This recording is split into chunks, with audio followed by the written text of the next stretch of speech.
Sunny sky. Hey everybody, we're getting ready here. We have about a minute or two for the show. We'll be in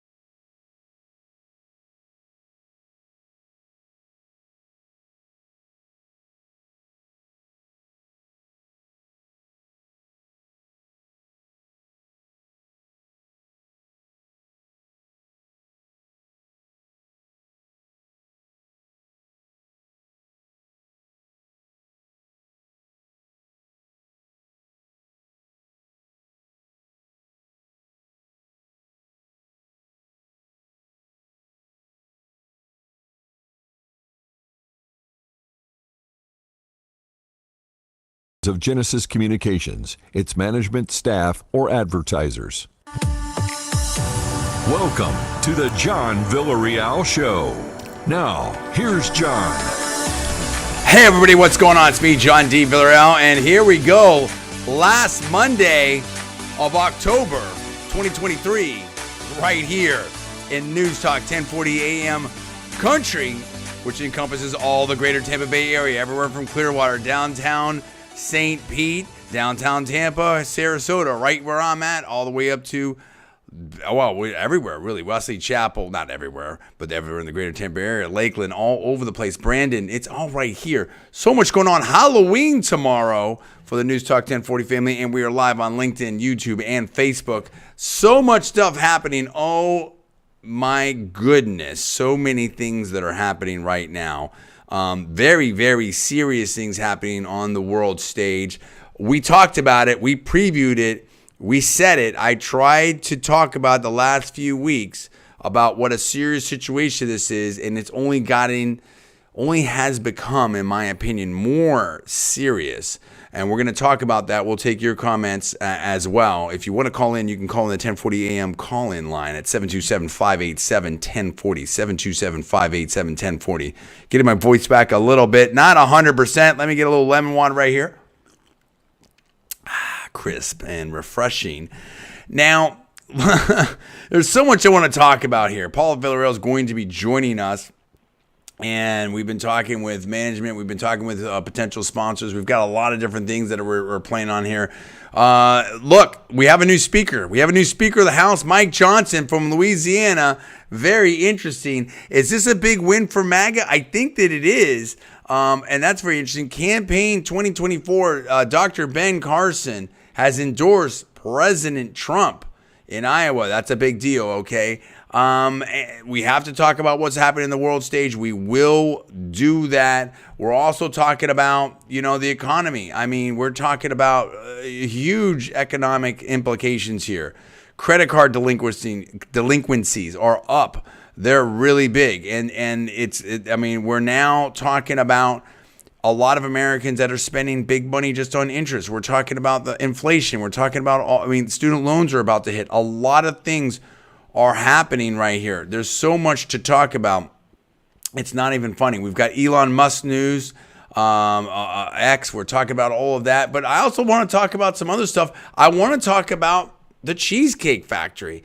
People seem to be denigrating the Cheesecake Factory as like a cool place to go for a date. Like I saw this one, viral video.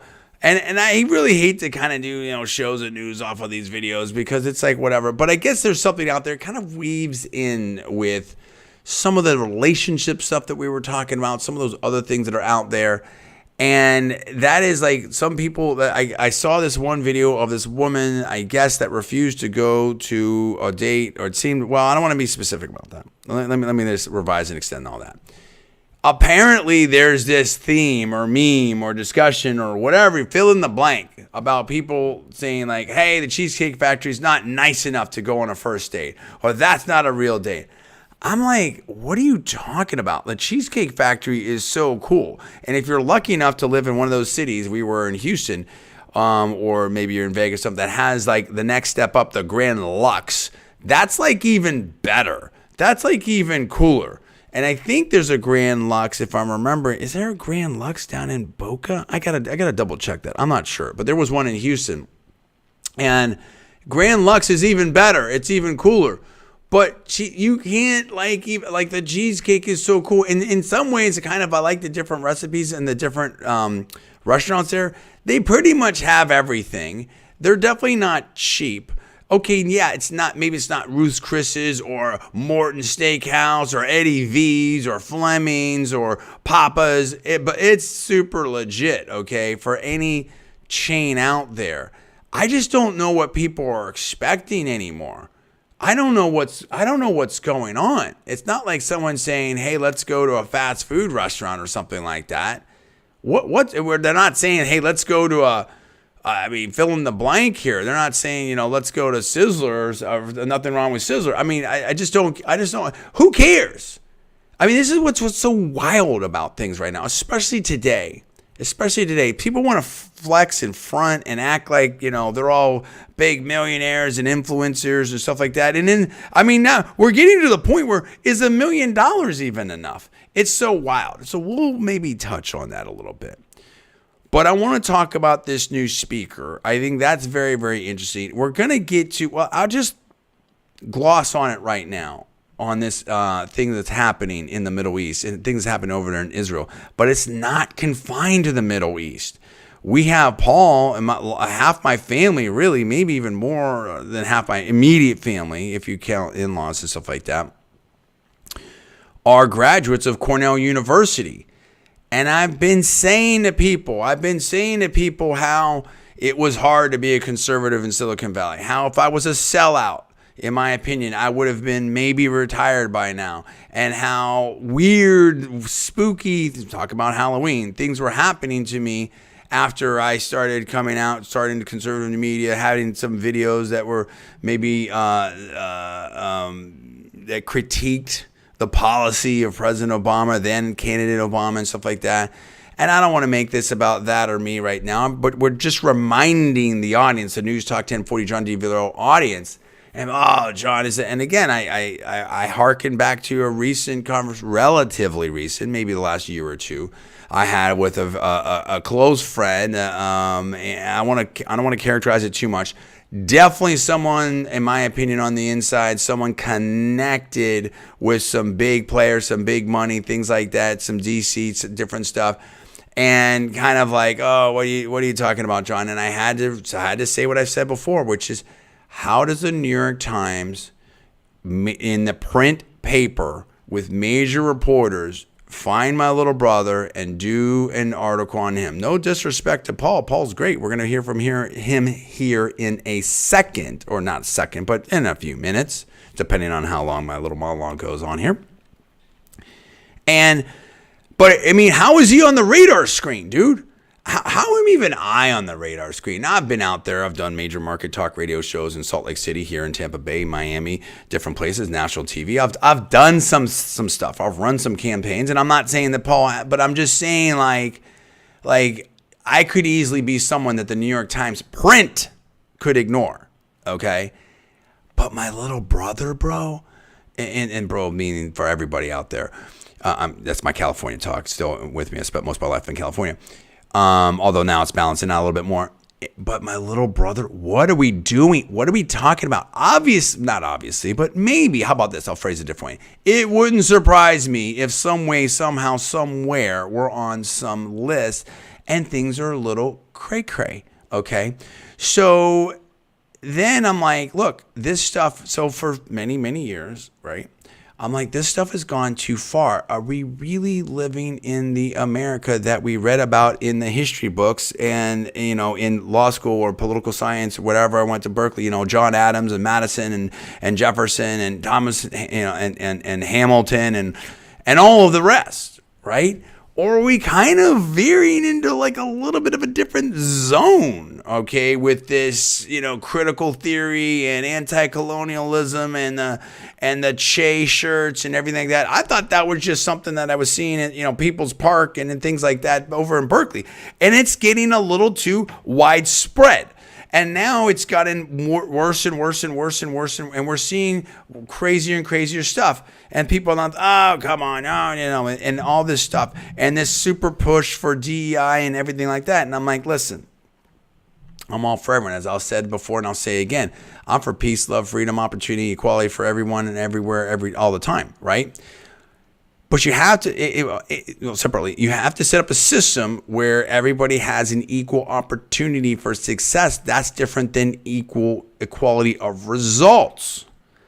Now, I'm touching on a bunch of stuff that I can go deep into theory on it, and I don't want to get distracted. I'm just trying to set a very basic de minimis sort of framework here for the next point I'm going to make. And that what I was saying is, when the fringe stuff becomes mainstream, not so great.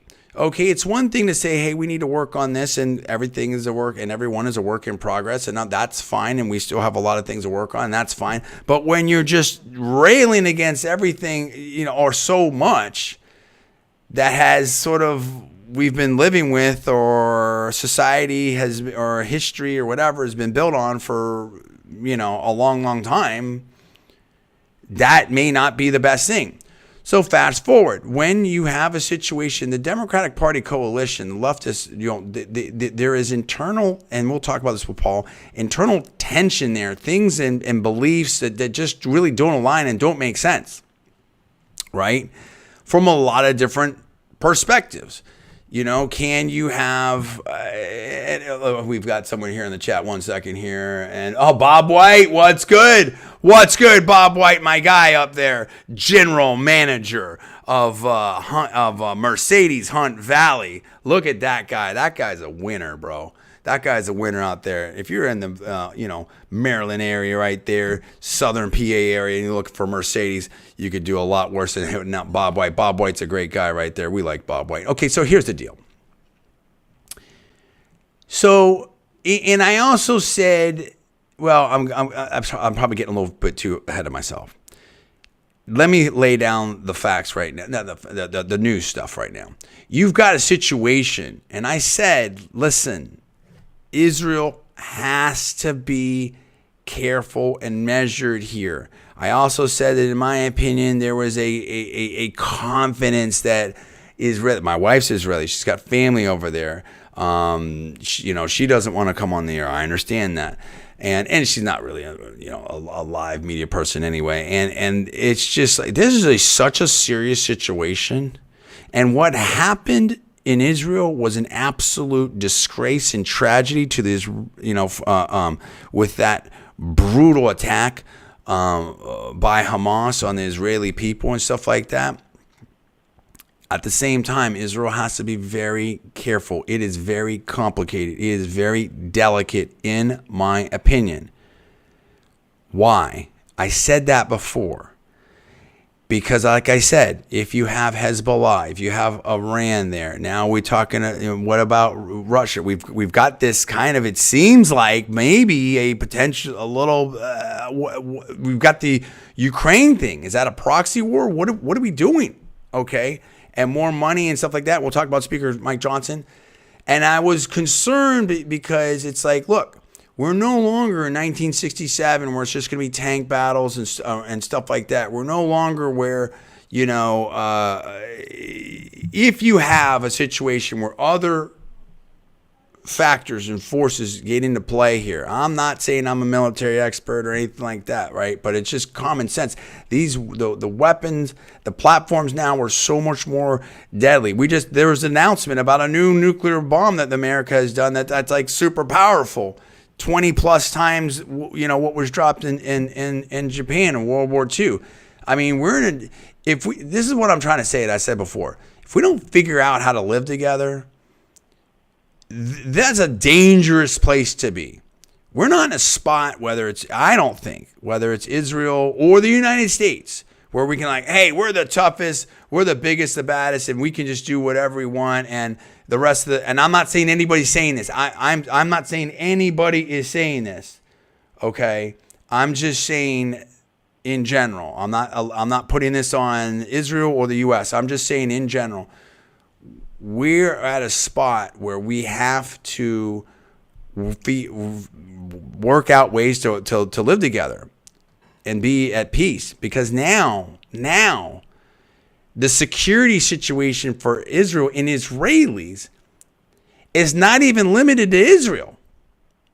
This is how scary it is, okay? And you had people that were on the left, and I don't want to name names, and some of them are friends or distant friends or acquaintances or whatever it is, that were like, oh, John, you're crazy in the MAGA and blah blah blah blah blah blah blah blah. And now, and some of them, you know who you are, maybe Cornell graduates, Ivy League Cornell graduates, or Harvard, or Columbia.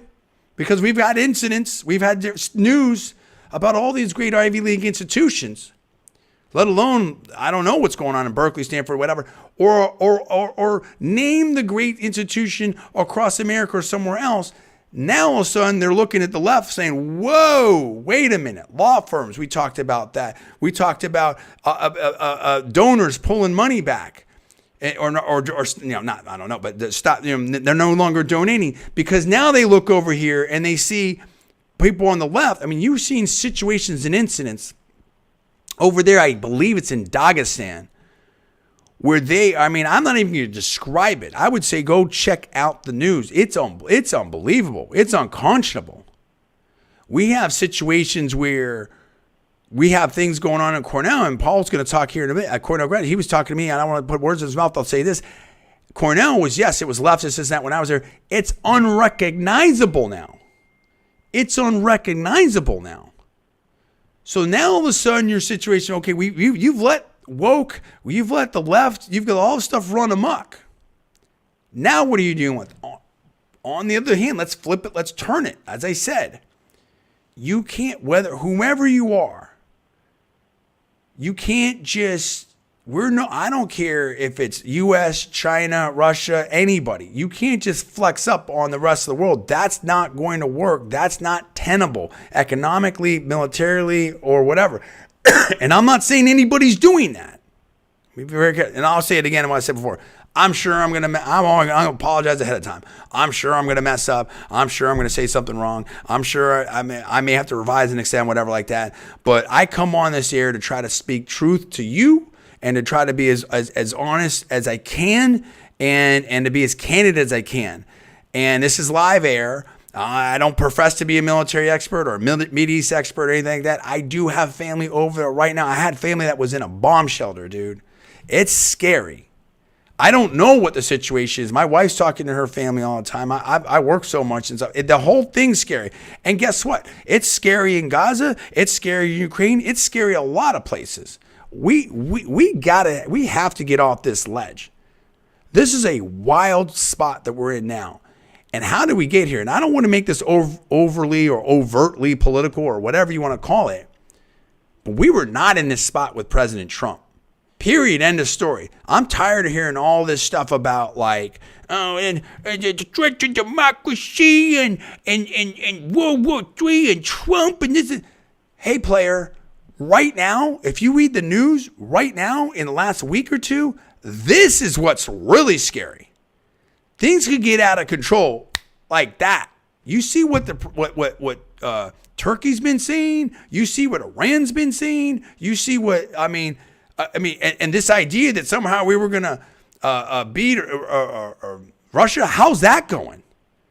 Gosh, help us if China now makes a move on Taiwan with the semiconductor base there and the people there and what? Then what? Does anybody feel comfortable about the current administration and all that? This is a super scary place. We have to figure out how to get out of this and ratchet this down. And as because of the horrific events that happened in Israel and Prime Minister Netanyahu, in my small opinion, humble opinion, has to figure out how to be very calibrated, precise, and diplomatic. And we have to work with the United States and other people and NATO and whoever it is, and the Arab states and Saudi Arabia and all that. We have to get out of this thing. Just like we have to de-escalate in Ukraine. The idea that we're going to, I mean, again, I don't want to, I will challenge this to the people that want to re-up at another 100 million and let's go team. And what are we going to win there?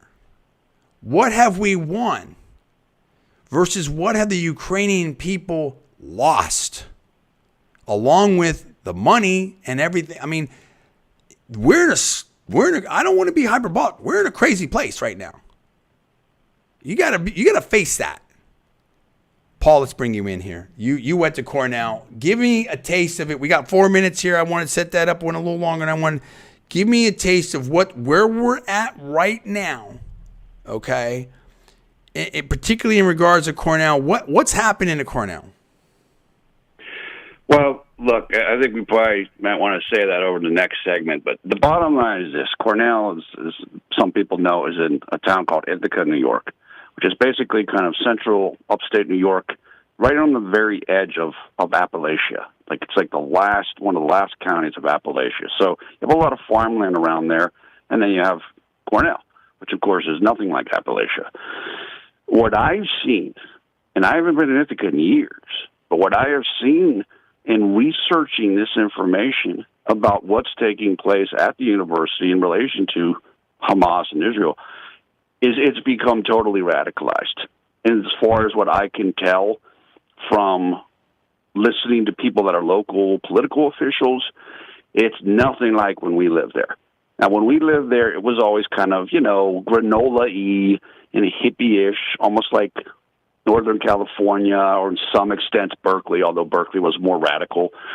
But now, apparently, you have Democratic socialists that are on local boards and the wards, like political wards.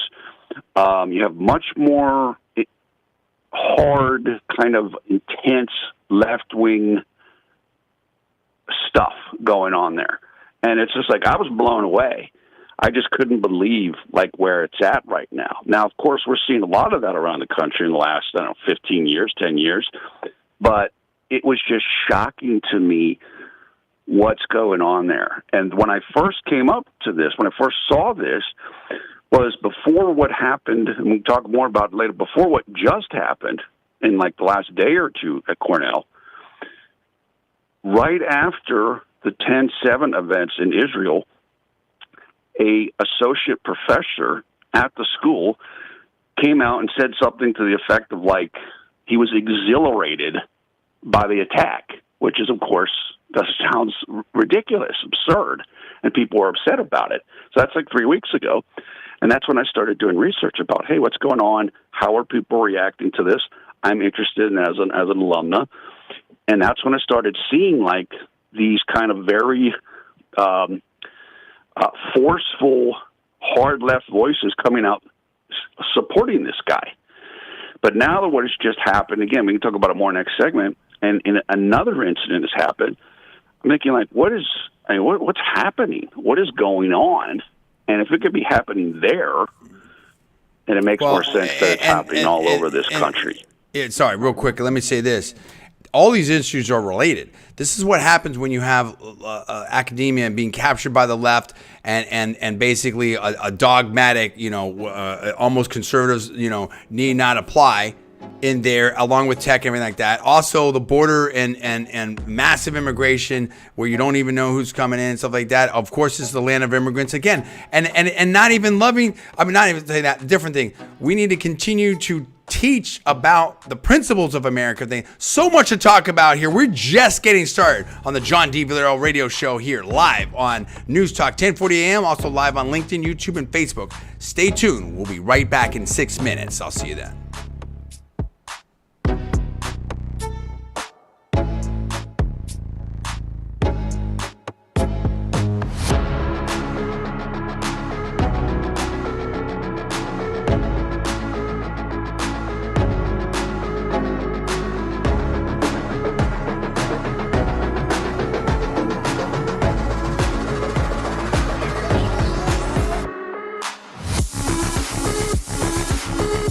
The future of talk radio is here. Call me crazy. What's hot? What's new? Gotta know what's happening. Need to talk. Newstalk 1040. Come on. Topics that are hot. We're coming to a reckoning. People say they're fed up. If you can't just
our producer. Okay, we're about a minute out here.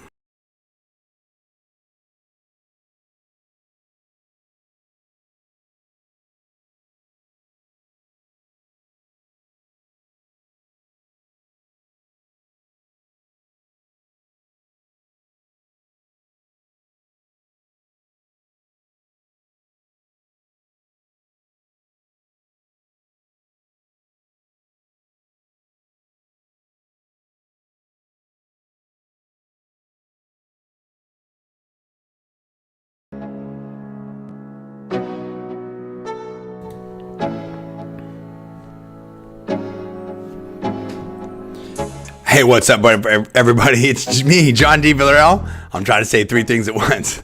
Here on Newstalk 1040 AM, it's a John D. Villarreal radio show on Newstalk 1040 AM, also live on LinkedIn, YouTube, and Facebook right now.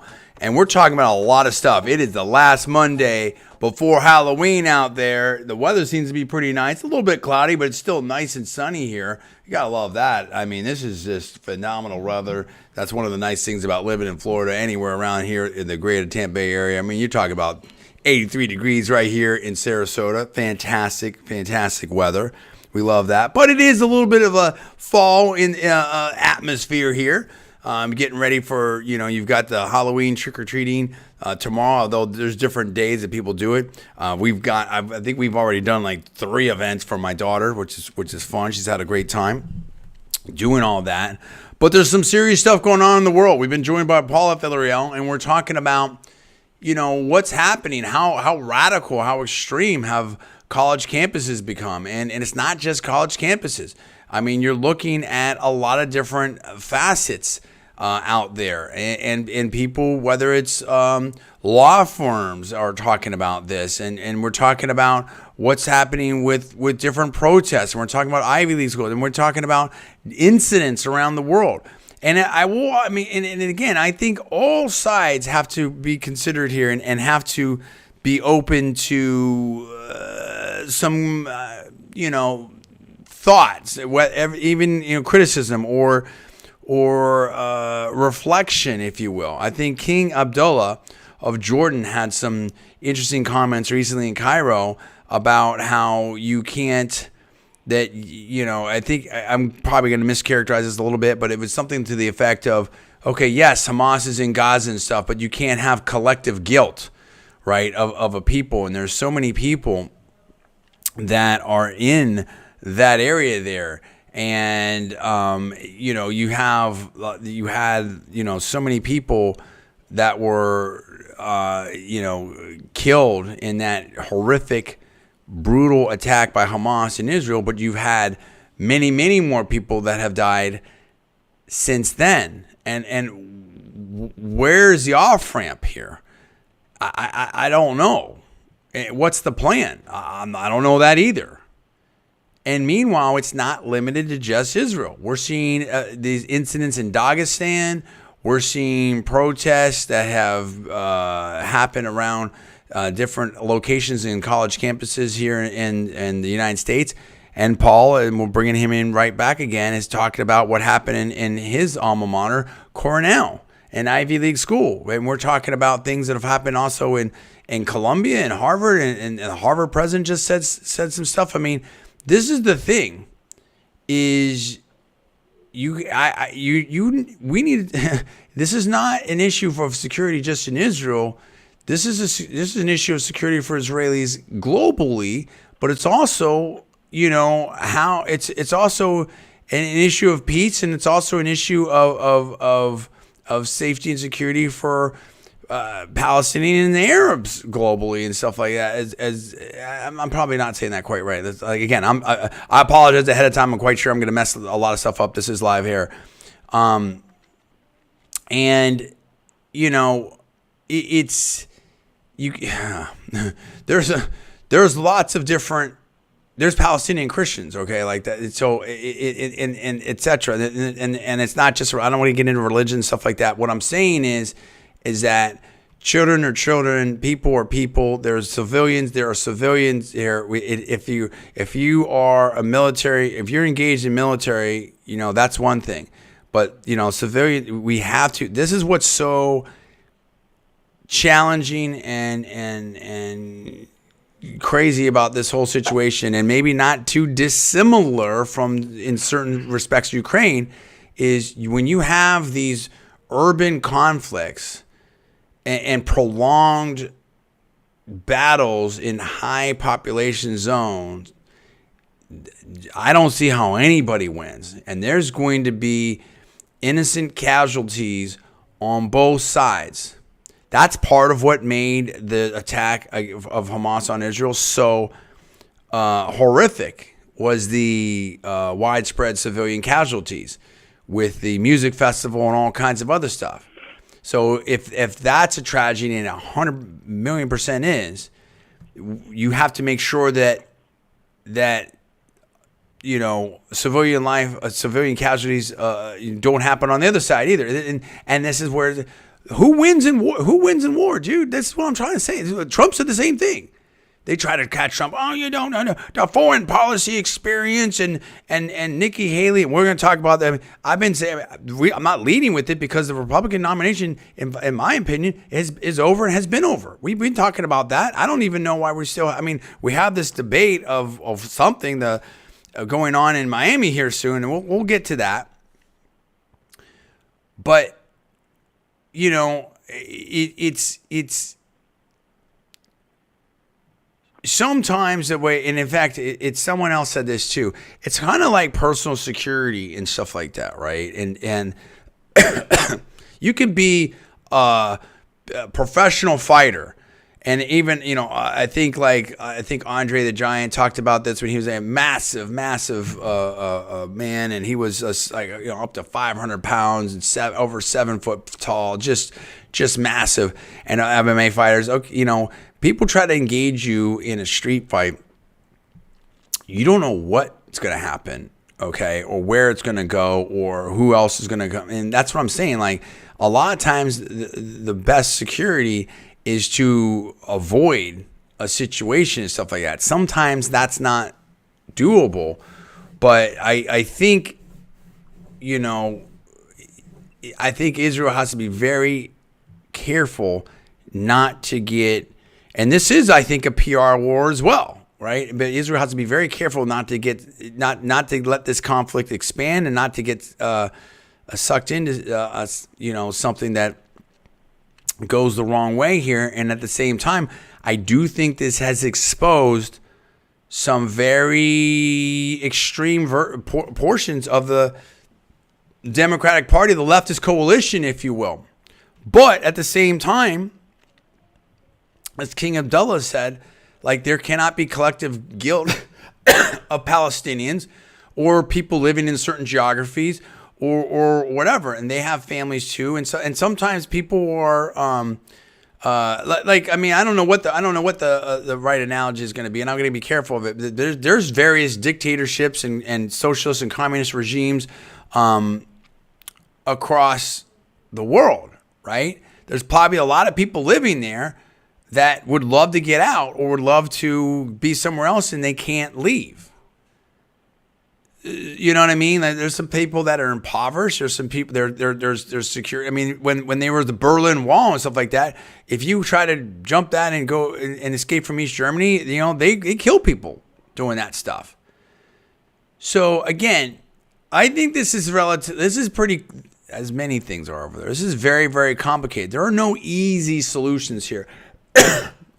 Other than everyone has to be. I apologize to the audience out there. So confident. I'm trying to mute myself as much as possible. I think I've said enough there, and I'm trying to weave through this, and it is extremely complicated. This is why I kind of rail against, and I got to be careful here, because I know, we carry a lot of Fox News on the station, stuff like that, and I'm not saying just Fox News. I mean cable news. I really don't like hey, this side, it's all about this side. And then, ignore the stuff. I don't think it's like that, dude. People are people. I don't think that the war, military engagement is something that, it's not a football. I'm not saying anyone. I'm just saying, I find, let me put it another way. I find some of the commentary out there on some of the cable news shows, and even from some big names, if you will, to be very, very trite, very superficial, even political, and that's unfortunate. And so we need more light and cool heads to prevail, and less heat, in my opinion. Let's bring Paul back in here. Paul, talking to you, lay out some of this Cornell stuff. What's happening with Cornell? What's happening on the left? What's happening? I think you're getting, as they would say in another version here, red pilled, if you will, just to borrow a phrase from maybe some of the other content out there. But I think you want to talk about woke. I think there's some people on the left that are waking up saying, wait a minute, what are we supporting here? What has happened to these academic institutions? What is happening to my alma mater? What's up with Cornell? And, yeah. So let's bring the audience up to speed on some of that stuff. Go ahead. Yeah, and before I get back to Cornell, let me just say this, back to your place. The dean of the Berkeley Law School, Erwin Chemerinsky, who just wrote a piece, who is of Jewish background, just wrote a piece in the LA Times yesterday, basically saying, like, I can't believe what's going on with the level of anti-Semitism right now. And, like, I wasn't prepared for this. And and I know, certainly for being at Berkeley, Berkeley's always had a radical element to it. Maybe not to the extent it is now, but this is somebody who I'm sure is familiar with that background. They're at the law school, which is one of the top law schools in the world, saying, I can't believe what I'm seeing right now. Let me say this real quick. And Dean Yeah. Chemerinsky has done some great work with that article. I appreciate that. I didn't read it, but I'm just hearing it. I mean, I kind of know some of the style of his writing, and he's also said something about how, okay, he doesn't like Trump, but the Trump gag order is unconstitutional. And I appreciate props to my alma mater and Dean Chemerinsky, and I appreciate that. And he's a great mind, great thinker. Even though we disagree, obviously, tremendously on policy, but that's what's great I found about Berkeley, and one of the reasons I went there and chose to go there is I got into pretty much every law school that I applied to, save really one, and I was waitlisted on another one. I applied to pretty much all the top 20 with scholarships. Anyway, I don't want to make it about me, but the point is that what was great about Berkeley is an adherence to the law and an adherence to logical arguments and stuff like that. And I think that, I mean, I had a critical race theory elements there and stuff, and I'll tell that story another time. Or that was way long ago. I knew what was. That's why. Why do you think? And Paul and I did the videos and the commentary critiquing President Obama because I saw it firsthand. I knew the policy, the implications, the dialogue that was coming, and the end result. The natural extension of that. That's why I'm so worried. I'll bring you back here in 1 second, Paul. That's why I'm so worried and concerned about it now, because I think we're more than ever. And I don't want to be hyperbolic, and I hope that I'm wrong, but I'm concerned, if not afraid, that this can spiral out of control quickly. And think about that. Here's what you need to think about. Prime Minister Netanyahu in Israel and President Biden. Do we want to get dragged into that? And do we want this to engulf the world? Because that may be exactly what Hamas wants. Does that make sense? Like, why would you engage? Like, if I mean, it's no, maybe it's different, but I mean, I'm walking down the street. It's late at night. And I've got a mugger in an alley say, hey, come on, come over here, come over here. Let's see how tough you are. I'm not going down that alley. I've got my wife and my kid there. Are you insane? For what? You're a champion. Prove how tough you are. No, that doesn't make sense. We saw some may have seen that shocking video of this man and his date. They were out late at night. Someone walks by. They were doing stuff. They knock over this motorcycle. Just says something. They're walking the same direction. Not long after, the poor person is stabbed, dead. Like, this is what I'm talking about. When things get out of control, they can get out of control fast. We have a duty, excuse me, with leadership here, to maintain safety in civilization. So, unlike King Solomon or great judges or whatever like that, you have to let wisdom and judgment prevail. And sometimes, and I'm not saying this time, but I think more than anything, I think what you're saying, Paul, and maybe what Dean Chemerinsky is saying is, there's the security element here. There's the military element of it, and hopefully that the conflict can be limited and contained and move past. But what this has illustrated, and what we have been saying, Paul, myself, others, have been canaries in a coal mine and have suffered greatly because of it for so long, is that this now shines a beacon and a light on a variety of situations out there, with whether it be the radical elements in the elite schools, the commentary, the leadership. I mean, you go on down the line, the woke ink, if you will, and it's more than that, right? But that's whatever, of how far things have gotten and how out of control things have gotten, and the extension of that thought process, whether it's anti-colonialism or super woke ideology or radicalism or fill in the blank. And that has to be combated. When we are so concerned and super focused on this identity politics, nothing good comes of this, or original guilt, or whatever you want to call it, or oppressor. This kind of ideology, this kind of framework, this kind of paradigm, that is toxic. And it leads to really, really, really, really bad things.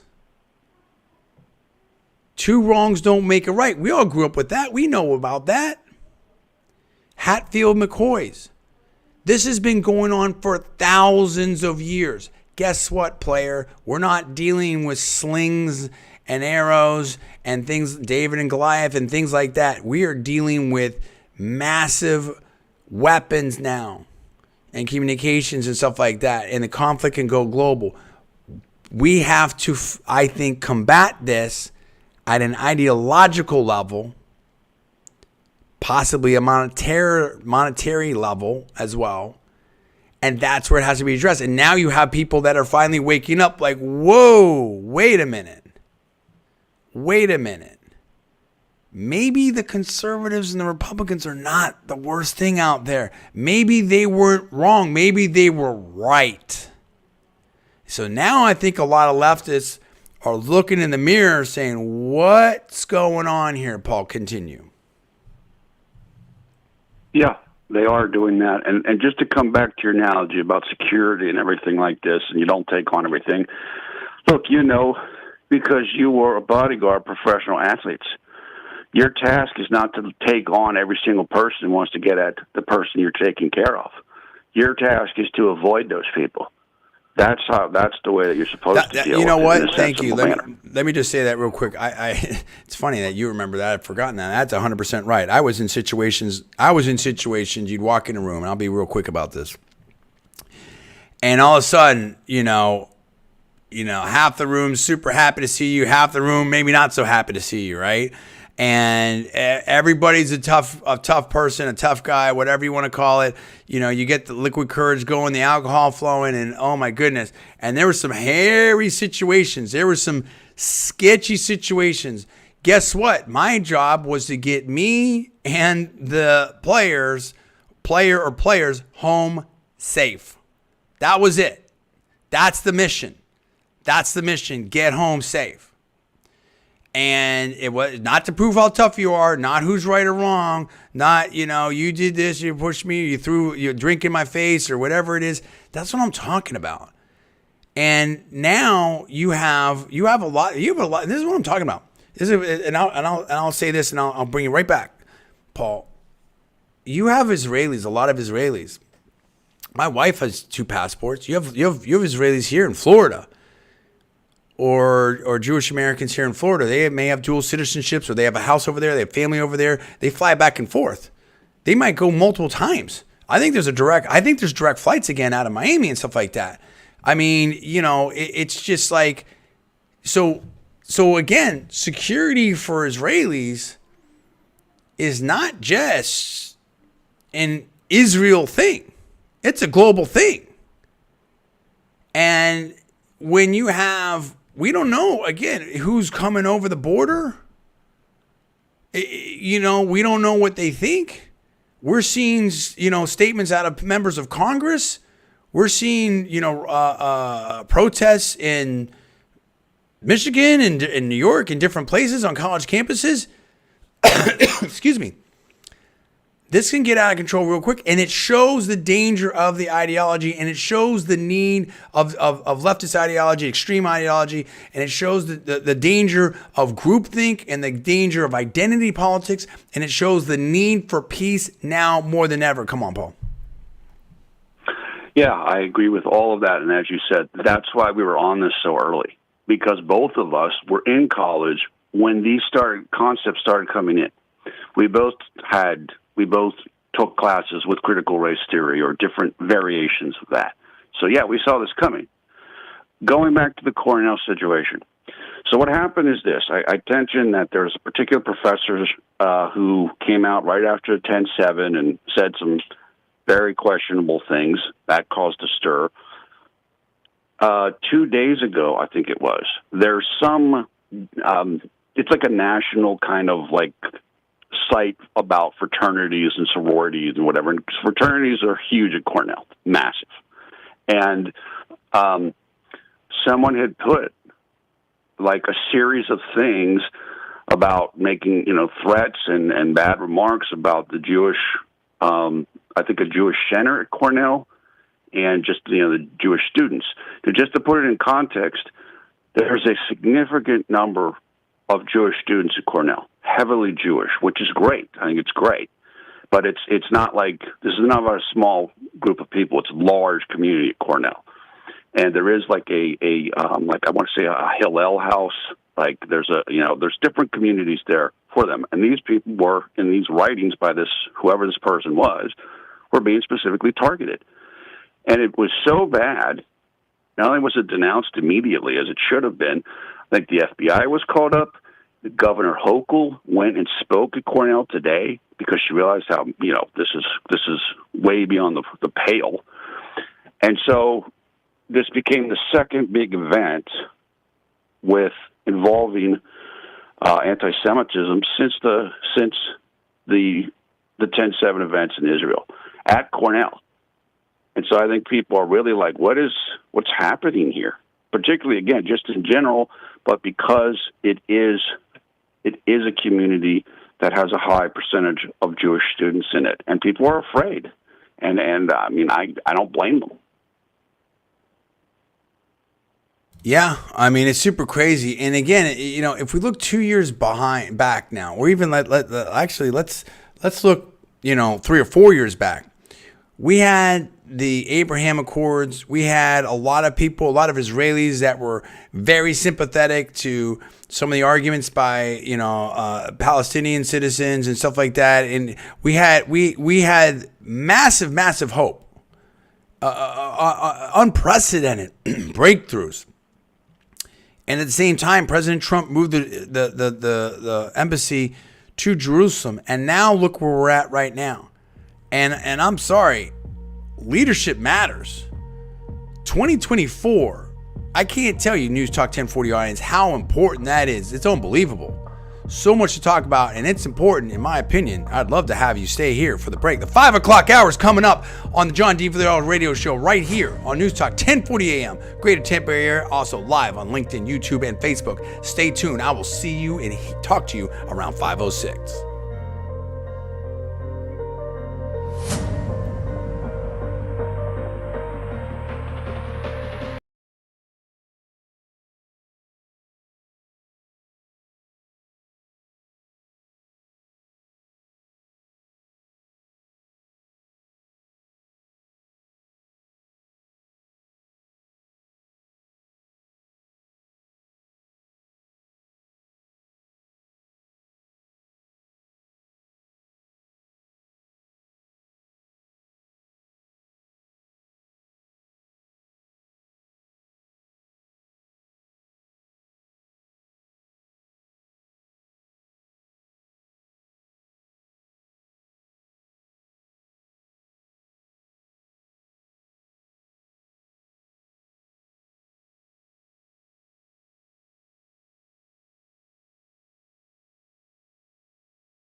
Award-winning.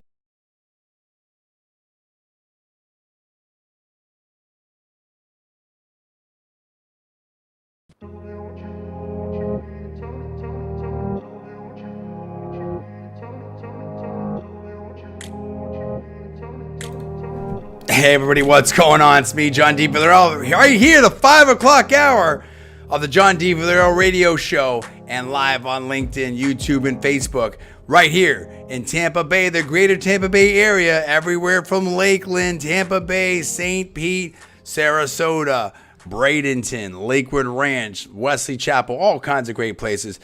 Hey, listen, we talked about in the first hour, a lot of stuff, serious stuff going on in the world. We pray for peace, no doubt about it. A lot of people waking up. A lot of people, and I think that's collectively, we can say this on a range of issues. We've got a story here we might get to about EVs. People are like, hey, what's up with EVs? I mean, I think people are, former Trump admin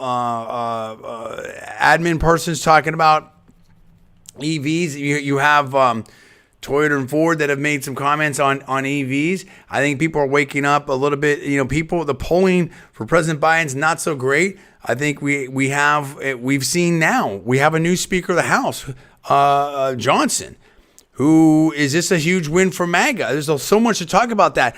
We have an election going on. I mean, I think, what are we like? We're 10 weeks away from Iowa. So much to talk about. We have in Florida here in Miami, there's going to be another Republican debate. Let's get up to speed. Let's talk about this new speaker. It's a 5 o'clock hour right here. Tomorrow is Halloween.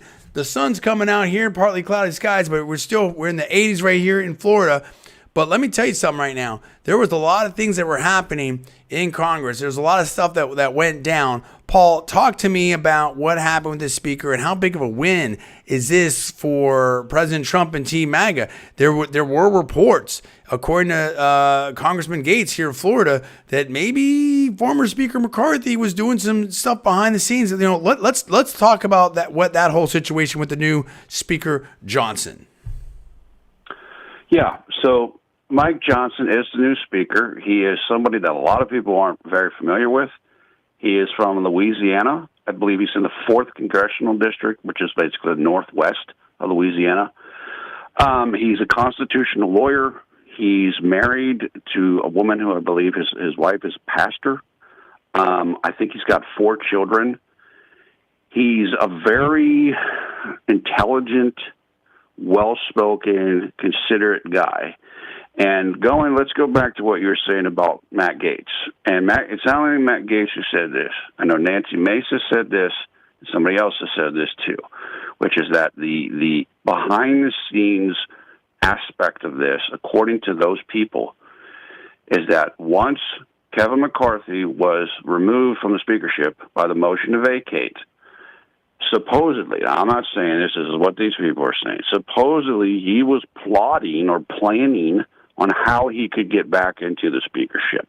And so Gaetz said what McCarthy was doing was that every single person that came up, like Byron Donalds, like Jim Jordan, like Tom Emmer, McCarthy would find a way to sink their candidacy, even though publicly he may have been supporting them. Privately, apparently, supposedly, he was trying to tank them. Why? Because he wanted to be the only person that everybody could agree with is the person that needed to be in charge.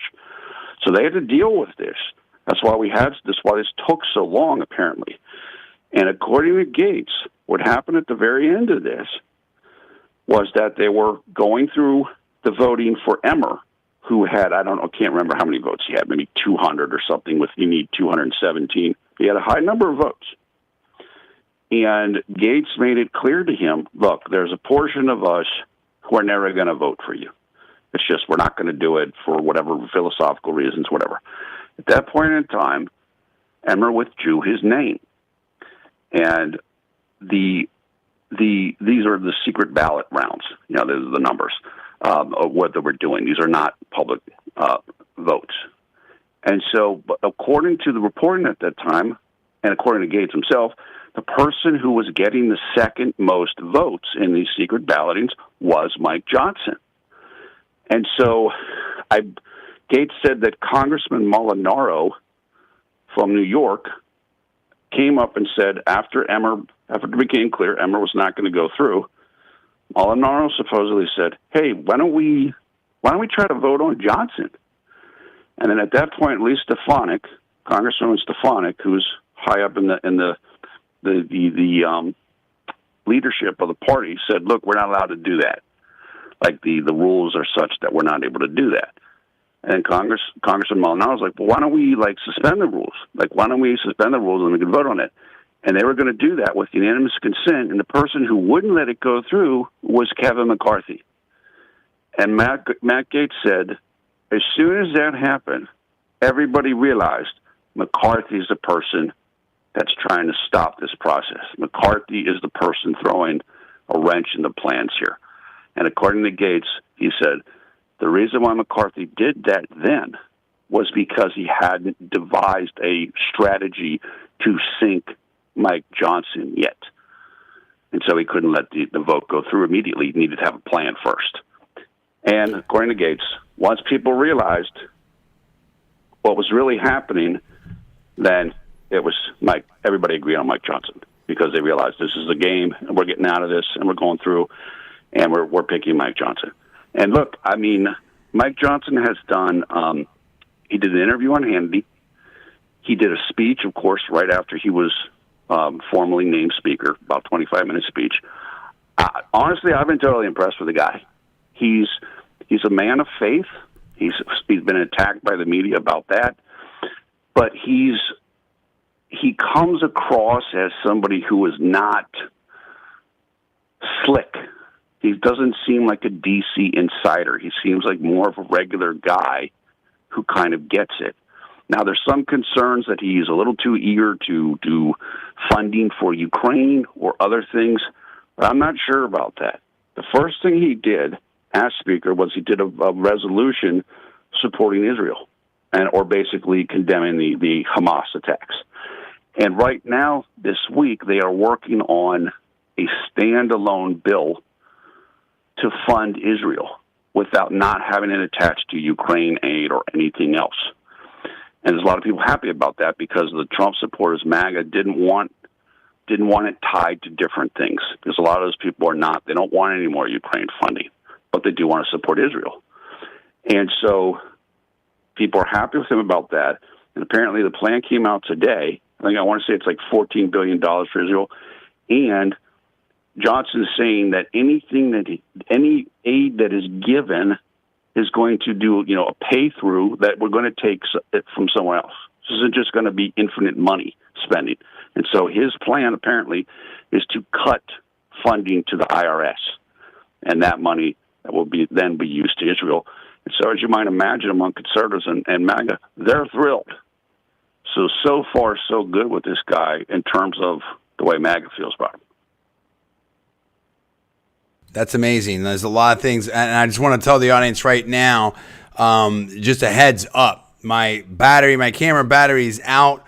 I may be able to switch. I think that's a little bit dicey. We're probably going to be audio only for the rest of the way here, just to make sure that everything is good on the radio side here. So, note to self when we're doing the live stream and stuff, make sure you've got a fully charged battery on that. So hopefully we can still hear me as long as the audio is good. Then we're going to keep going on that one. So are you able to hear me, Yeah, Paul? the audio's fine. Okay, that's fine. Then that's what we're going to do. So we're going to keep rolling on that, and it's going to be a regular radio show right now, but we're still live streaming on LinkedIn, YouTube, and Facebook. So it is audio only right now. We're going to pick that up. We're going to keep going with that one, okay? So here's, Mike Johnson, I think, it's interesting because I think a lot of people were kind of helping for Jim Jordan, and when Jim Jordan didn't make it, I think a lot of people were like, on the MAGA side, were a little bit deflated, and you had these other names, and we're not here to punk out anybody or whatnot, but it was like you didn't have the same level of energy as Jim Jordan. But to see this win, and this is what I want to tell people. How do I want to say this? you know, it's almost like the movies of Lord of the Rings, stuff like that. When Gandalf and the Rohans are riders are coming over the edge there, or you know, the ring goes into Mount Doom and stuff like that. Like, it's often darkest before the dawn and stuff, and it's a matter of like things can change very rapidly, particularly when the fundamentals are that the majority of the Republican Party are on Team MAGA. I mean, you just have to see that with the polls of President Trump. Like, there's nobody close. All this stuff of Iowa silver and like second place is somehow like the winner, and if we can just get everyone else to drop out, like, that's all fantasy land, dude. That's all fantasy land. So all these machinations and backroom stuff about, you know, trying to put the GOP back in charge, like, they're not in charge, dude. That's done. You know, Leader McConnell, I mean, it's like that's not where the party's at. And so now we're at a place where it just shows it's kind of like the elephant in the string. Like, you don't realize how strong you are until you break free of the mental chain, if you will, and or constraints. Maybe that's the better, like, the mental constraints. And it's like, yeah, I think this is a big win. Now, who knows? We'll see how he does. But I feel a lot better about him. And I think he was one of the Trump's impeachment defense lawyers or something like that, if I remember correctly. I feel so much better about Speaker Johnson than I did about a lot of the other names that were put out there. And so, yeah, so I think that puts the wind and the sails of President Trump. And this is President Trump's party. I think so. Let's spin into that, Paul. What is your thinking? What is your thought process on where we're at with this primary election? We're 10 short weeks away from Iowa. We've got this event coming up in Miami. I don't think it means anything, honestly. Yeah, and not only does it, in my opinion, also not mean anything, Trump's going to counter-program it. Yes. So the debate is coming on in, about 8 days, on the 8th. And on the day when they're having it, Trump's going to do a rally at the same time, just a little bit to the west in Hialeah, which is what he should do. He understands that, look, Trump is trying to run out the clock here, essentially. But he's not, which is he's staying on offense, even though he's letting kind of the air go out of the balloon for everybody else. Now, a poll came out today for NBC and the Des Moines Register of Iowa, and basically the top line was Trump 43, DeSantis 16, Haley 16. So it looks like Haley's kind of making a surge, and now everybody's talking about Haley, and the Steve Konracki, who works for NBC, kind of their poll guy, was like, hey, whoa, yeah, okay, Trump might win Iowa, but there's more independents in New Hampshire and in South Carolina, and they kind of look like they're favoring Haley. Look, we're in the same basic spot, in my opinion. Trump's in command. Trump's cruising, and I don't think anything's going to change that. Now we're hearing that there's more stuff about the gag orders for the two judges of his trials, or two of his trials, and there's a hearing today in Colorado about the 14th Amendment and being on the ballot, not being on the ballot, all this different stuff. So there's a lot of fireworks going on right now, metaphorically. I just don't think it changes very much. And we've got about 75 days left until the caucus in Iowa. And once the caucus goes down, then again, as we've said, then you have your own momentum. Then outside events matter less, and what the results of the different primaries matter more. So if Trump goes in and blows out Iowa, I mean, I don't know what anybody's going to do. Even if Governor Haley was theoretically to do well in South Carolina, her state, or even win it, so what? I mean, Ted Cruz won a number of states. Yeah, exactly. It didn't matter yet. So I think that's kind of where we're at right now. I agree with you. We're at where we were. There are people who don't like President Trump, who are desperately trying to frantically change things as we wind down to that. But again, I do think that's where we are.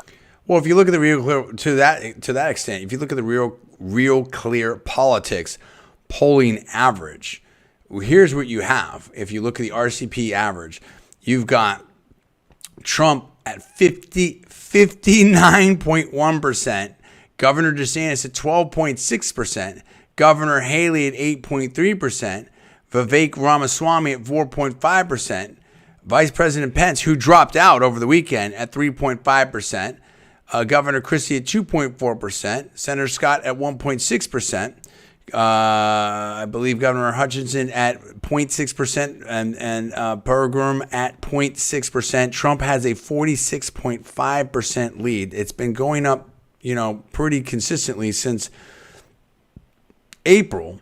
And the trend line is very clear here. And the thing is, people are talking about, Governor Haley, but Governor Haley is not even to the level.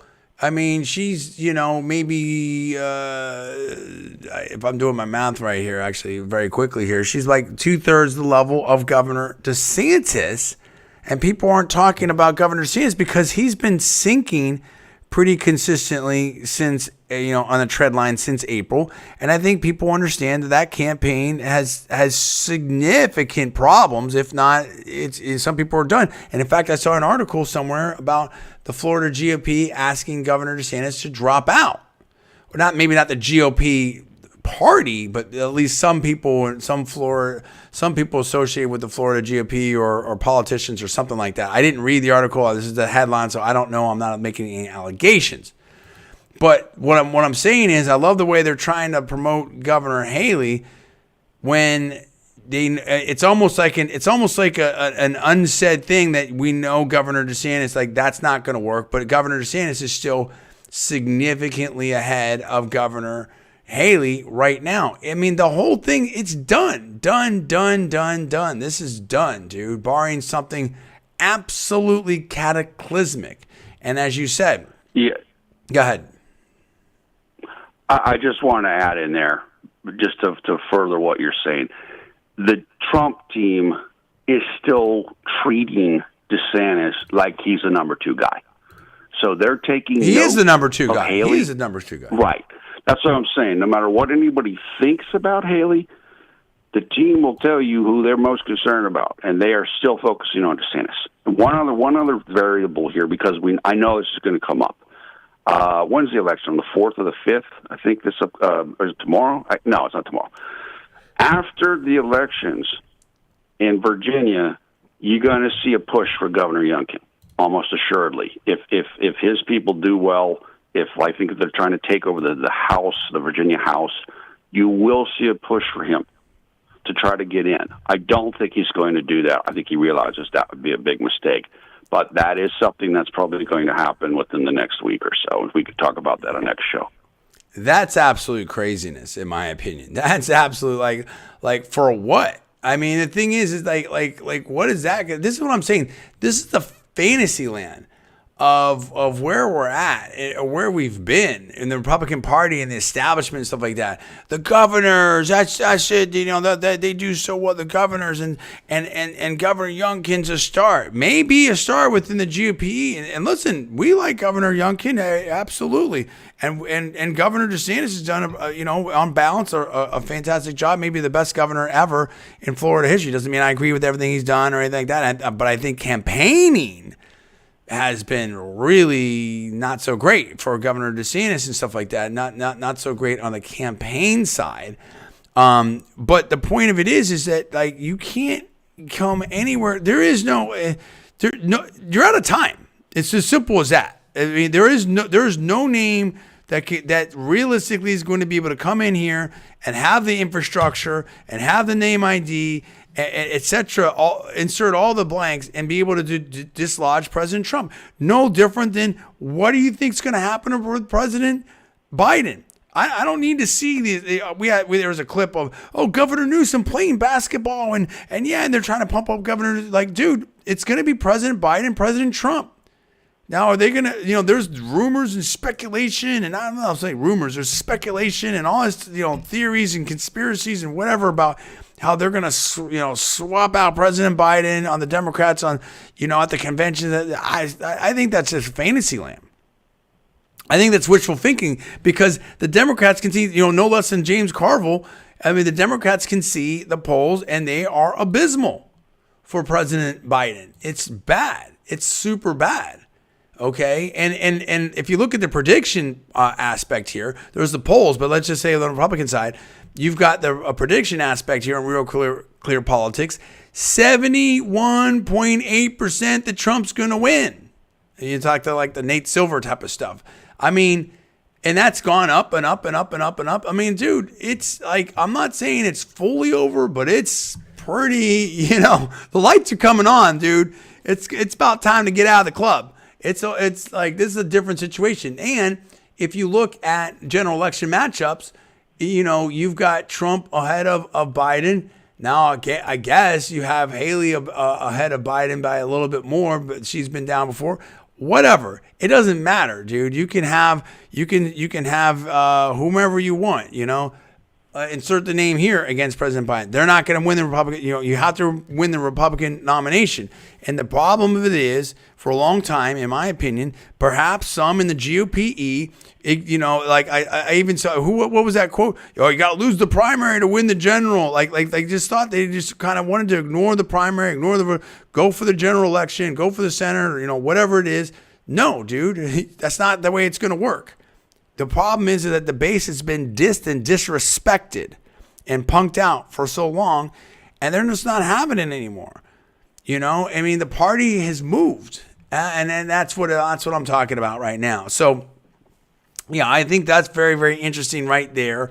I don't think that anybody cares too much about this debate. I mean, let's ask you that, Paul.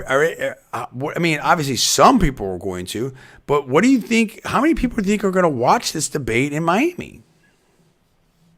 Not many. And let me just correct myself. The elections, like Virginia and so forth, are next Tuesday. So that'll be after our next show. So that's the 7th. I don't think a lot of people are going to watch it. Coming back to what you said about Biden, Newsom, and so forth, yes, there's all these considerations or wishful thinking that Biden's going to be swapped out. I'm just going to say this again. As somebody living in Pennsylvania, there is no way you can replace Biden and win this state. There's no chance. Trump would 100% win this if you put anybody else in except Biden. And if Trump wins Pennsylvania, that's about it. It's almost over. And I think simply cannot replace Biden.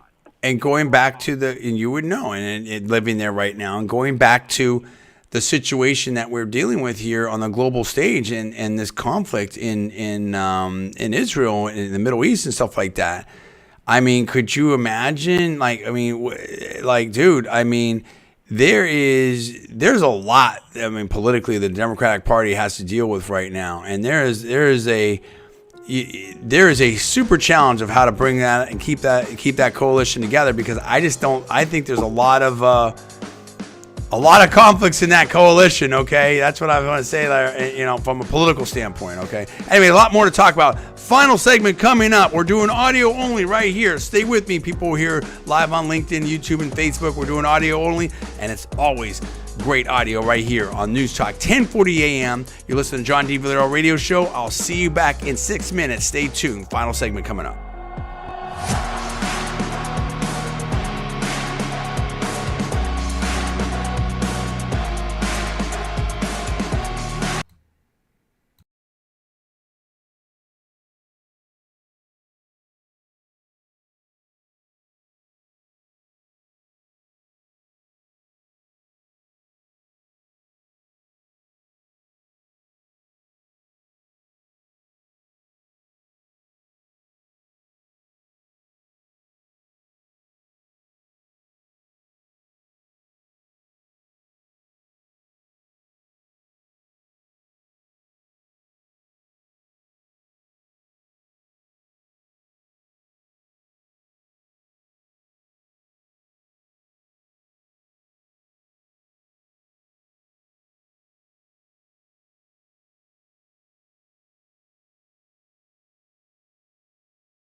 meals. And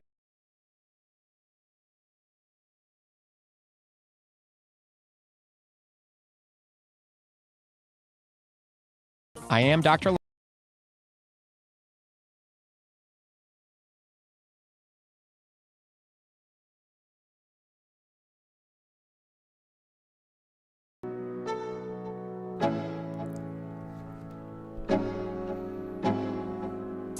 Hey, what's up, Newstalk 1040 AM audience? It's me, John D. Villarreal, right here. Last segment, last part of the 5 o'clock hour for the John D. Villarreal radio show. It's final show of October. It's Halloween tomorrow. It's going to be great here in the greater Tampa Bay area. It's still nice out here. Partly cloudy in the 80s, low 80s right here.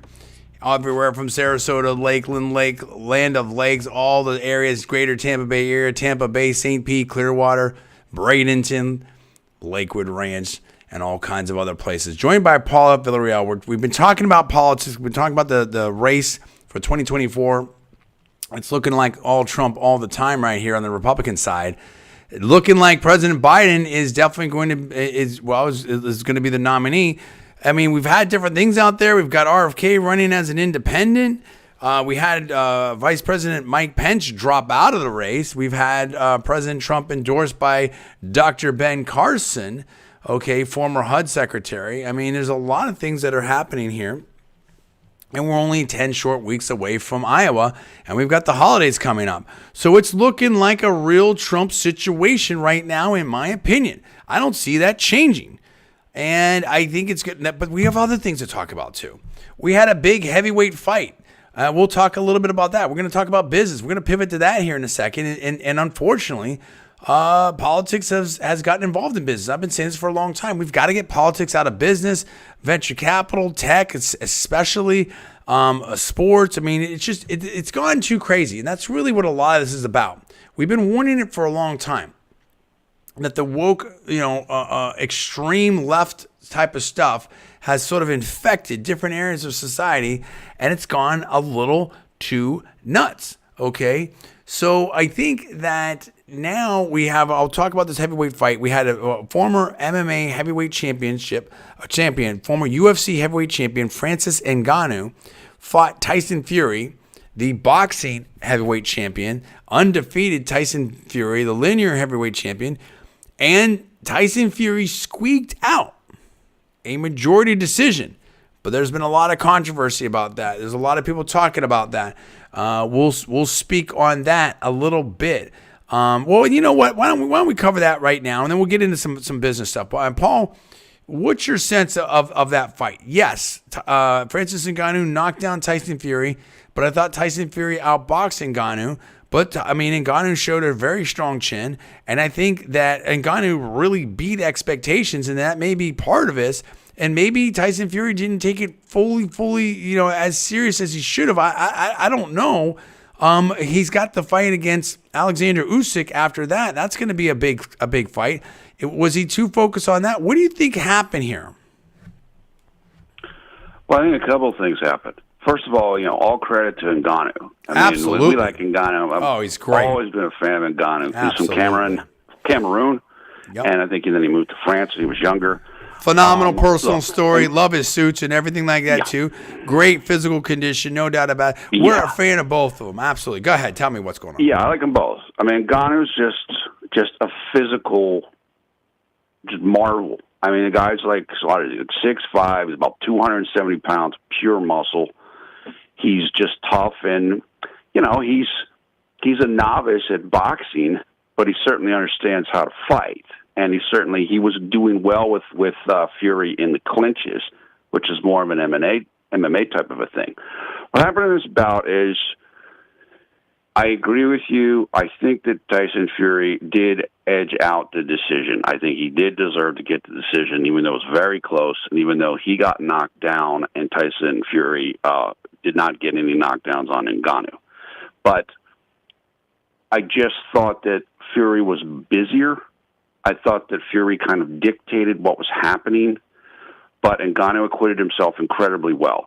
I was listening to somebody who I know who is a Tyson Fury fan, and what they said to me is, look, ever since the second Wilder fight, Tyson Fury has had trouble with his left elbow, and that has basically taken away his jab. He can't jab the same way anymore. And definitely his jab was missing in this fight. He just didn't look good. So he looked like he hadn't taken the fight seriously. Maybe he's in physical decline with that ability to throw jabs. And he wasn't in shape. His timing was way off. That's the thing that I noticed more than anything in this fight was he couldn't. The accuracy on his punches was way, way off. And look, I'm not taking anything away from Ngannou. Ngannou is elusive when he wants to be, but I mean, he was right there. And Fury just couldn't land. He just couldn't get what he wanted to do. And yeah, I mean, look, it was. I'm not going to say it was the most exciting fight you've ever seen because there was a lot of feinting and posturing and stuff, but it was interesting. I mean, it was definitely interesting. And look, the biggest winner of the fight is Ngannou because now Ngannou looks like a valuable boxing attraction. And we know in this era of Logan Paul and all of this, if people think that you're interesting and compelling, you're going to make a lot of money. Oh, no doubt about it. Ngannou because he's viable. Now he can go out and do this. My guess is there'll probably be a rematch of these two at some point. If I was Tyson Fury, I would go and fight Usyk first. Because if you go and fight Ngannou again and lose, then the Usyk fight's gone. No. We talked about that. From a business perspective, this is a phenomenal business result for both fighters. I think I heard, and you can correct me, that Ngannou made something like $10 million, which I'm sure is probably his biggest payday ever. I think Tyson Fury made $60 million. But guess what? Everybody wants to see it again, okay? And so now you go fight Usyk, particularly if you win there with Usyk. Okay, you come back, and either if you win or lose, you come back and you fight Ngannou again. But particularly if you win, I mean, it can be through the roof. It can be unbelievable. This can be just the mega event. And there was a lot of praise heaped on Saudi Arabia and Riyadh with putting on the event and the love of it and the promotion and everything like that. There was a bunch of stars out there. Mike Tyson was there, McGregor was there, and like you said, people. I mean, yes, it's the athleticism and great athletes, stuff like that. But people more than anything want. It's not even necessarily. They want events. They want spectacles. They want entertainment. They want. And these are two very engaging individuals. It was intriguing, and this is one of those matchups, if you will, fantasy type matchups that really delivered, and cross sport type of thing, and it was awesome. So I really wanted to at least talk about that. I'm glad we did. Any final thoughts on that before we pivot to the economy? I agree with you. This was an incredible spectacle. It was an amazing event. All kinds of celebrities were there, and it certainly sets up Riyadh and Saudi Arabia for more of these types of events in the future. No doubt about it. No doubt about it. And that's not to go back to this, but I mean, real quickly, that's another reason why we hope for peace in the Middle East. We hope for peace worldwide.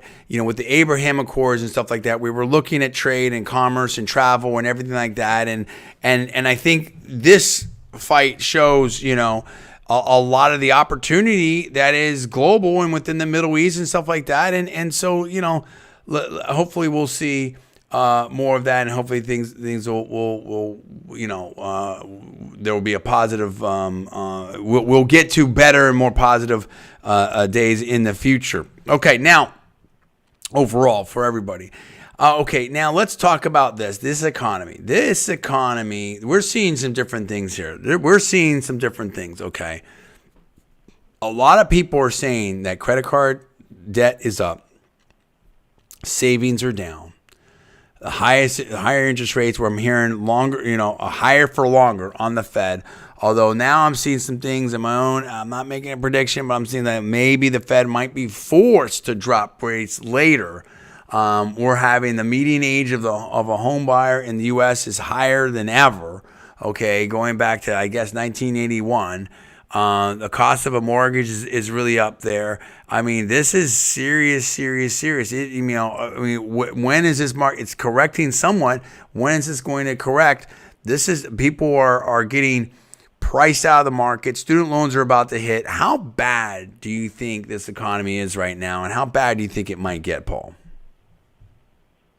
I think it's quite bad, and I think that there's kind of a veneer of it doing well. We know the numbers just. That's a good word. I like that. Go with that. Yeah, the GDP was so good and everything, but then when you look into it, most of that is government sector.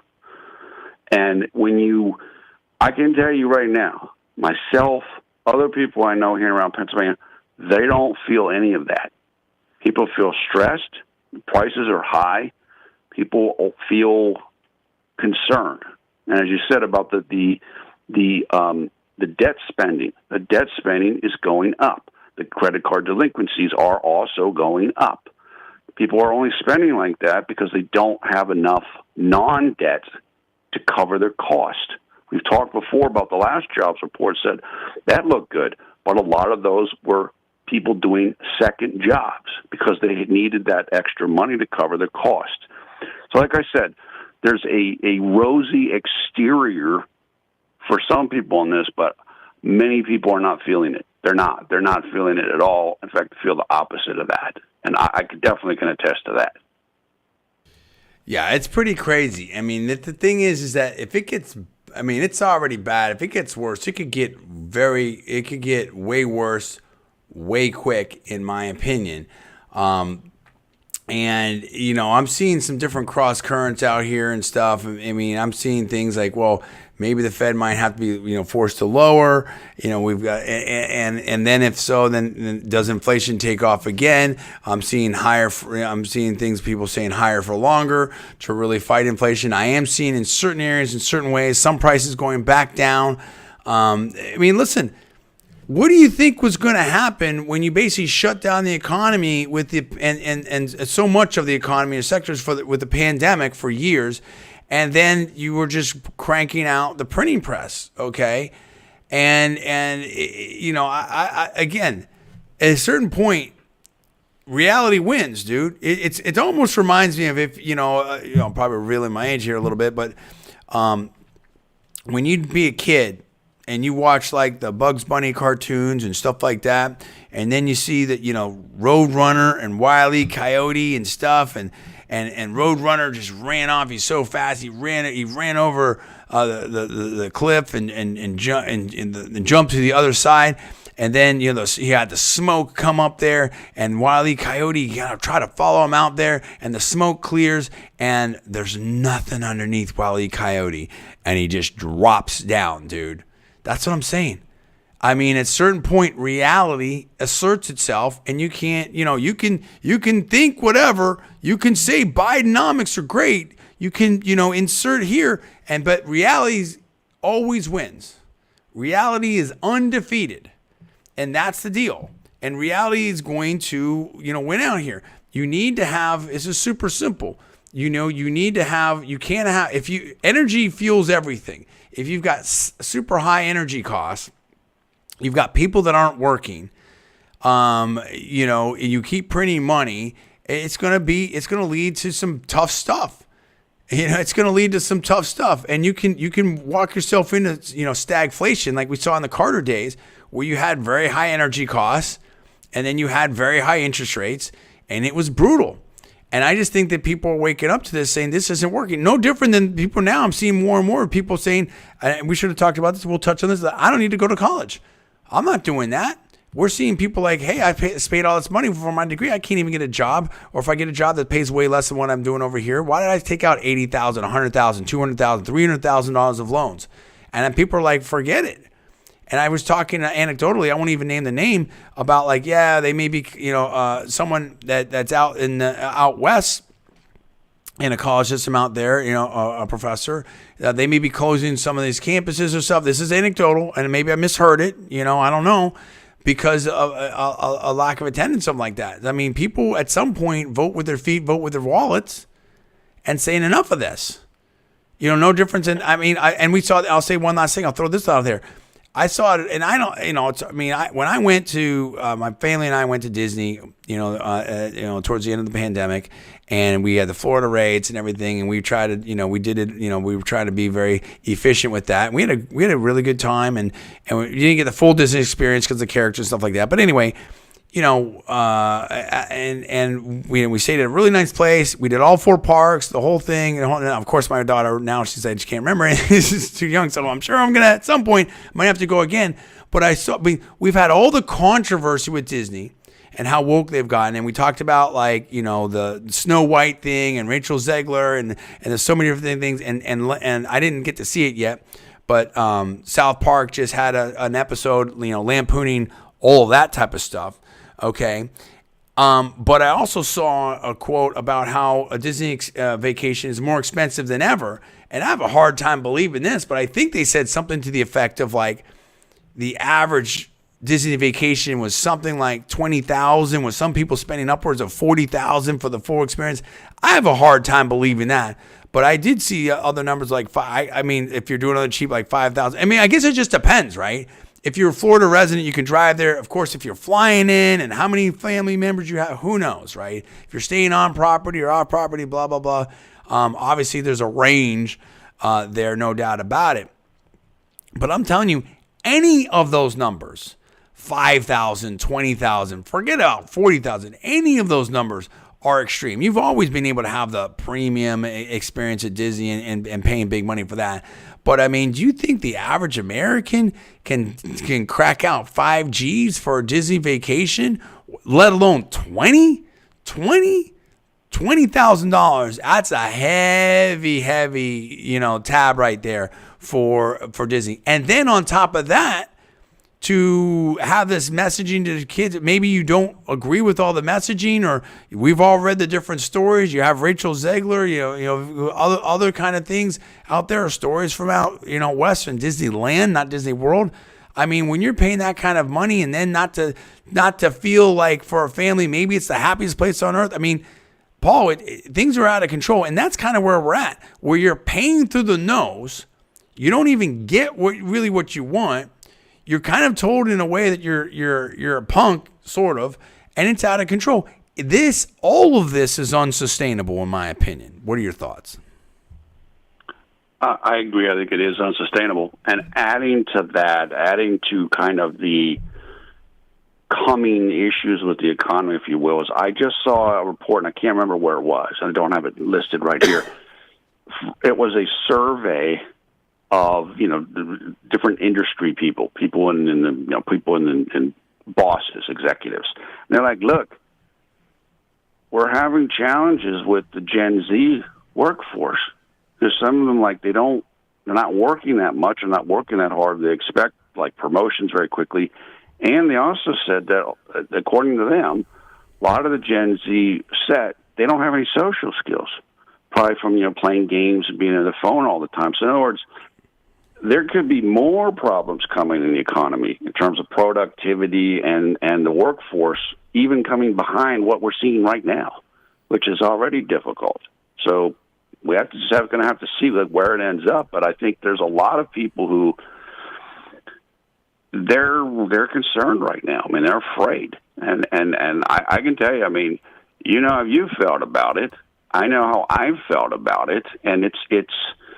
There's a lot of that distress going around. That's what I see, and that's what I see around people here in Pennsylvania. No doubt about it. And here we go. Here's another article along the same lines. Fox Business headline, quote, EV market. This is today at 12:27 p.m. By Kristen Altus. Quote, EV market headline could become the quote unquote next big flop. Economist.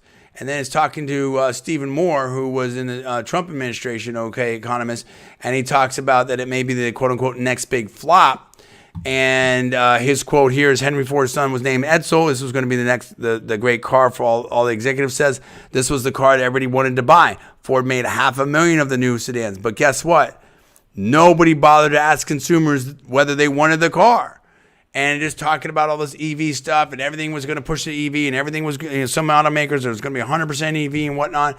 And now we're having this sort of pushback, And this is where we're at. We're at a point where automakers, not even automakers, it's officials and government and regulators are just trying to push people into different sort of situations, or policies, and people don't want it.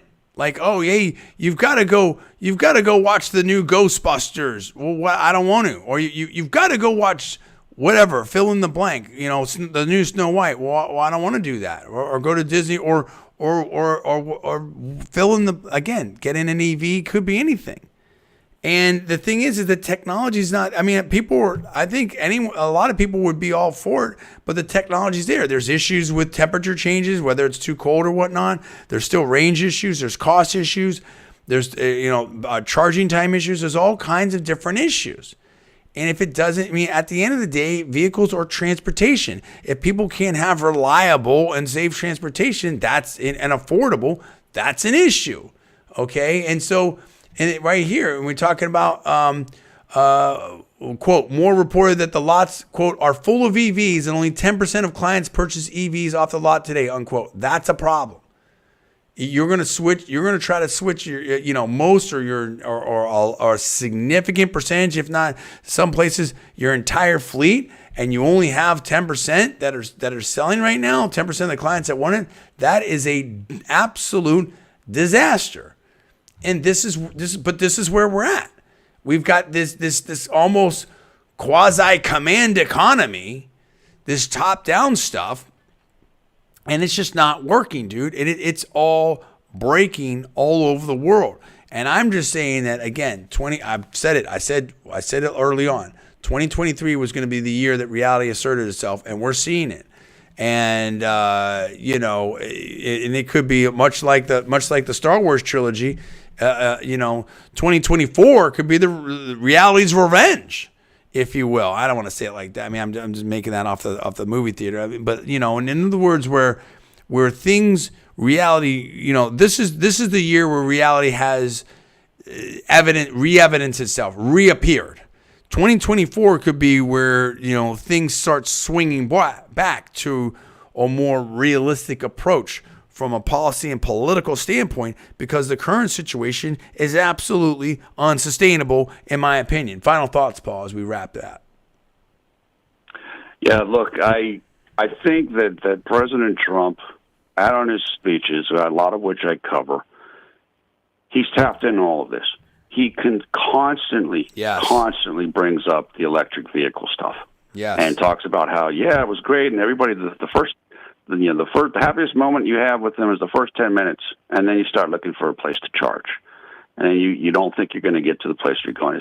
He's tapping into these real feelings. I think what you said in a good way, command economy. You can't have a top-down economy to this extent. You can't create 1,000 electric vehicles if only people are buying 100 of them. At some point, it's not going to work. And I think we are getting closer to that kind of, this has been a year of reality, and it is going to be interesting to see where it goes heading into the election year. No doubt about it. Again, every time we do a show, it's 1 week closer to that election. It's 1 week closer to Iowa. It's 1 week closer to Super Tuesday. And you've got all, you've got all these different things with the gag orders on President Trump and stuff like that. None of it's working. Poll numbers are getting there. All kinds of stuff happening. Hey, tomorrow's Halloween. I hope that people have fun out there with their families and their kids and doing different things like that. I'm happy we're here in Florida. I'm happy that we're in the great state of Florida, the free state of Florida, right? And I'm happy that we're here and you're part of the audience here on Newstalk 1040 AM. This is the John D. Villarreal radio show on Newstalk 1040 AM, live on LinkedIn, YouTube, and Facebook. Special thanks to everyone out there on the live show that put up with the lack of video here for a little bit. Hey, have a great Halloween. Have a great week. For Paul, I'm John, and everyone here at Newstalk 1040. We'll see you next week on the John D. Villarreal radio show. Stay blessed. See you next week.